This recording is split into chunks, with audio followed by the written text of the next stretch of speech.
करते हैं translational symmetry की। क्रिस्टल्स में एटम्स का अरेंजमेंट रैंडम तरीके से ना होकर एक वेल डिफाइंड ऑर्डर में इस तरह होता है कि एटम्स का रिपीटेशन एक क्रिस्टल स्ट्रक्चर फॉर्म कर दे। एटम्स के इस रिपीटेशन को पीरियोडिसिटी कहते हैं। पीरियोडिसिटी का मतलब है कि हर एक डिस्टेंस के बाद एटम या एटॉमिक स्ट्रक्चर खुद को रिपीट करेगा। इसे एक 1D मोनोएटॉमिक लैटिस से समझते हैं जिसमें एटम का मास m है।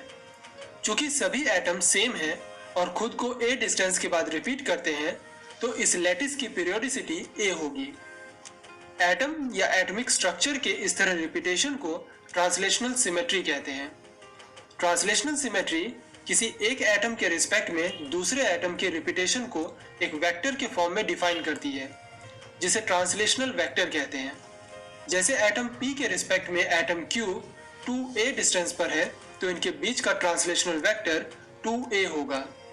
इसी तरह एटम P के रिस्पेक्ट में एटम R 3a डिस्टेंस पर है तो इनके बीच का ट्रांसलेशनल वेक्टर 3a होगा। यह एक 2 डायमेंशनल क्रिस्टल स्ट्रक्चर है जिसमें एटम्स के बीच की पीरियोडिसिटी x डायरेक्शन में a और y डायरेक्शन में b है। एटम P और Q के बीच के ट्रांसलेशनल सिमेट्री की बात करें तो एटम Q P से x डायरेक्शन में a डिस्टेंस पर और y डायरेक्शन में 2b डिस्टेंस पर है तो इनके लिए translational vector a plus 2b होगा।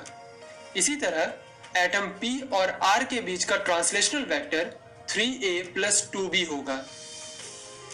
अब बात करें 3 डायमेंशनल लैटिस की तो इनमें एटम्स का अरेंजमेंट 3 डायरेक्शंस x, y और z में होने के कारण ट्रांसलेशनल वेक्टर में एक टर्म और ऐड हो जाती है।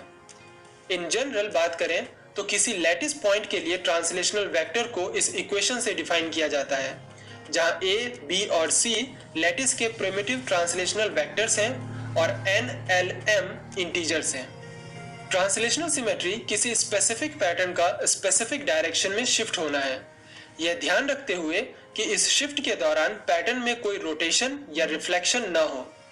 ट्रांसलेशनल सिमेट्री के दौरान पैटर्न के किसी 2 पॉइंट्स के बीच डिस्टेंस, एंगल, साइज और शेप कांस्टेंट रहता है, सिर्फ पॉइंट्स के लोकेशन चेंज होते हैं।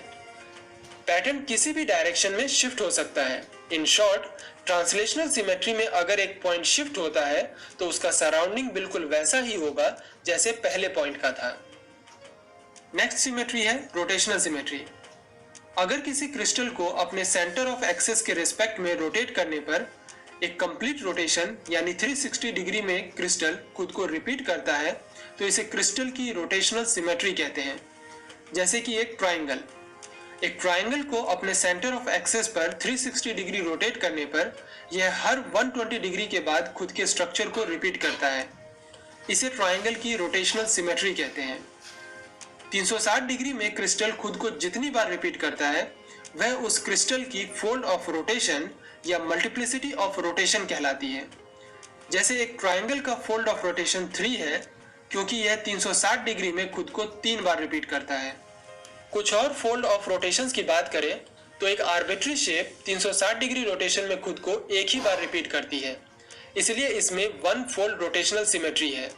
इसी तरह एक रेक्टेंगल में 2 फोल्ड रोटेशन, ट्राइंगल में 3 फोल्ड रोटेशन, एक स्क्वायर में 4 फोल्ड रोटेशन और एक हेक्सागन में 6 फोल्ड रोटेशनल सिमेट्री पाई जाती है। 5 फोल्ड या 7, 8 या higher fold rotational symmetry exist नहीं करती। इसकी वजह है क्रिस्टल में पाए जाने वाली ट्रांसलेशनल सिमेट्री। इस सिमेट्री के अकॉर्डिंग किसी क्रिस्टल में यूनिट सेल का रिपीटेशन कुछ इस तरह होना चाहिए कि उनके बीच किसी तरह का कोई वैकेंट स्पेस ना रहे। केवल ऐसे क्रिस्टल के लिए ही ट्रांसलेशनल वेक्टर्स डिफाइन किए जा सकते हैं। बात करें 5 फोल्ड रोटेशन की तो इसके लिए यूनिट सेल पेंटागन होगा, लेकिन जब किसी पेंटागन यूनिट सेल को साइड बाय साइड अरेंज करते हुए क्रिस्टल फॉर्म करते हैं तो यूनिट सेल्स के बीच वैकेंट स्पेस रह जाती है, जिसकी वजह से ऐसे क्रिस्टल्स के लिए ट्रांसलेशनल वेक्टर्स डिफाइन नहीं किए जा सकते। यही वजह है कि 5 फोल्ड रोटेशनल सिमेट्री एग्जिस्ट नहीं करती। हायर फोल्ड रोटेशनल सिमेट्री के एग्जिस्ट नहीं करने की वजह भी यही है। नेक्स्ट सिमेट्री है रिफ्लेक्शन सिमेट्री।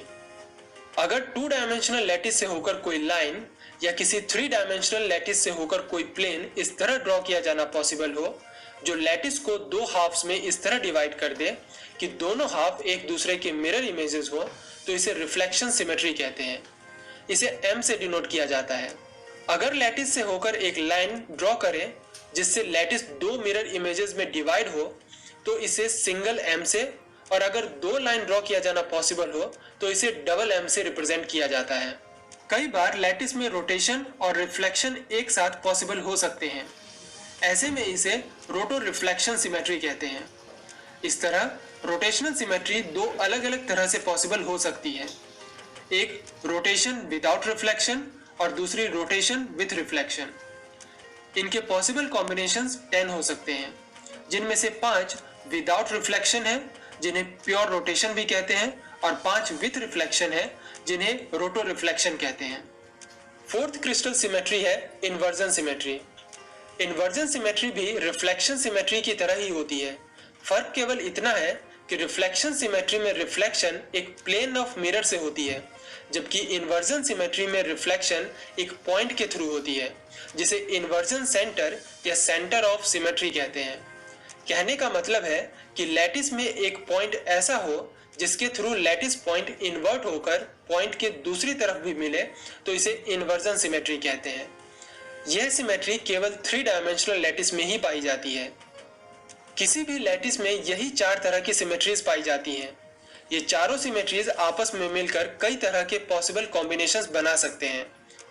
चूंकि इन्वर्जन सिमेट्री केवल 3 डायमेंशनल लैटिस में एप्लीकेबल है, इसलिए 2 डायमेंशनल लैटिस में रोटेशन और रिफ्लेक्शन सिमेट्री से बनने वाले कॉम्बिनेशंस को पॉइंट ग्रुप कहते हैं, जिसकी संख्या 10 होती है। लेकिन 3 डायमेंशन में रोटेशन, रिफ्लेक्शन और इन्वर्जन से बनने वाले कॉम्बिनेशंस की संख्या 32 होती है। वहीं अगर इन कॉम्बिनेशंस में ट्रांसलेशनल सिमेट्री को भी ऐड कर दें तो इसे स्पेस ग्रुप कहते हैं। कहने का मतलब है कि चारों सिमेट्रीज से बनने वाले कॉम्बिनेशंस को स्पेस ग्रुप कहते हैं, जिसकी संख्या 2 डायमेंशंस में 17 और 3 डायमेंशंस में 230 है।